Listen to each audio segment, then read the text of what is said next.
আমার শ্বশুরমশাই যেহেতু বাংলাদেশের, কিছুদিন আগে একটা মিষ্টির গল্প আমার কাছে করছিল আর কিভাবে বানায় সেটাও আমাকে বলেছিলেন।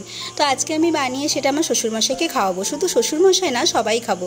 তো এখানে আমি 3 কাপ পরিমাণ ময়দা নিয়েছি, একটু দিলাম লবণ, কিছুটা সাদা তেল আর 2 চামচ মতো ঘি দিয়ে আমি ভালো করে ময়দাটা ময়াম দিয়ে নেব। আর এই রেসিপিটা হচ্ছে বাংলাদেশের চট্টগ্রামের, খেতে খুবই টেস্ট হয়। আপনারা বানিয়ে বাড়িতে খেয়ে দেখবেন, আশা করছি ভালোই লাগবে।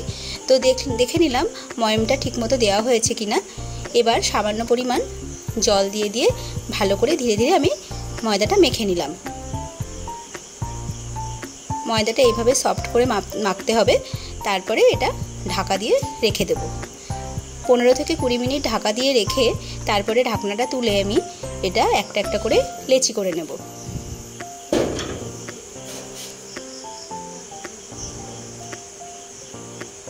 এবার লেচিগুলো একটা একটা করে সমস্ত লেচিগুলোই আমি রেডি করে নিলাম।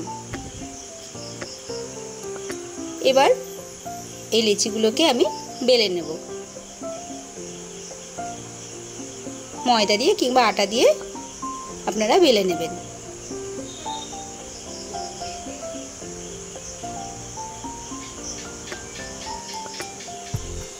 খুবই টেস্টি একটা মিষ্টি রেসিপি এটা। এবার রুটিটা বেলা হয়ে গেলে এর মধ্যে ঠিক এর উপরে ঘি দিয়ে ভালো করে পুরোটা মাখিয়ে নিতে হবে। ঘিটা দিলে মিষ্টির স্বাদটা বাড়িয়ে তোলে। এবার ঠিক এইভাবে আমি ভাঁজ করে নেব।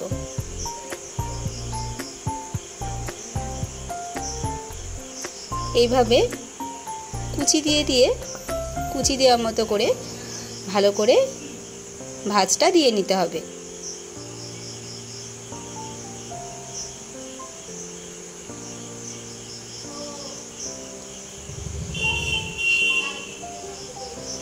এবার ভাঁজটা রেডি হয়ে গেলে এবার এটাকে এইভাবে মুড়িয়ে গোল করে নিতে হবে।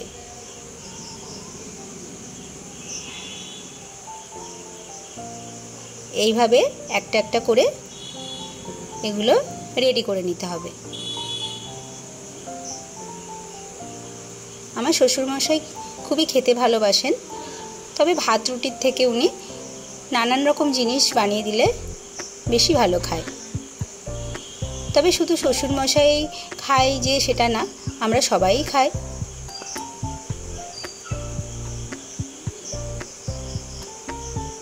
তবে ইচ্ছাটা ওনারই বেশি থাকে, তো বানালে আমাদের সবারই খাওয়া হয় আর আপনাদের সঙ্গেও শেয়ার করা হয়। এবার এভাবে একটা একটা করে বেলে রেডি করে নেব।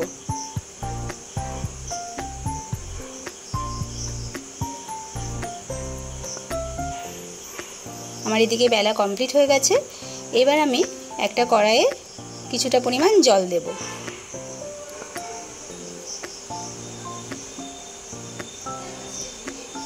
জলের ভেতরে এবার বেশ খানিকটা পরিমাণ চিনি দেব। এবার চিনিটাকে ভালো করে গুলে নিতে হবে। আর এর ভেতরে আমি 4 থেকে 5টা এলাচ ফাটিয়ে দিয়েছি। আর একটু পাক, খুব বেশি পাক আসবে না, শিরাটা সামান্য একটু পাতলা শিরা হবে। পাতলা শিরা তৈরি করে আমি এটা আলাদা একটা পাত্রে ঢেলে নিলাম। এবার একটু বেশি পরিমাণে সাদা তেল দেব কড়াইয়ে।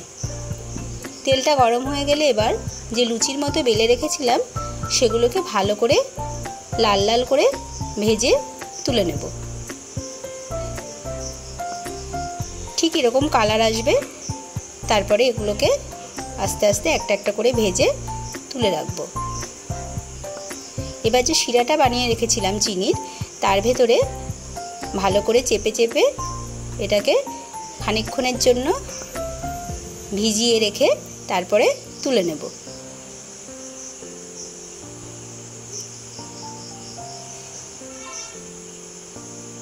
আমার ভাজা রেডি হয়ে গেছে, শিরায় ভেজানো রেডি। এবার এইরকমভাবেই প্রত্যেকটা মিষ্টি ভালো করে ভেজে তুলে শিরার ভেতরে ভিজিয়ে তুলে নেব।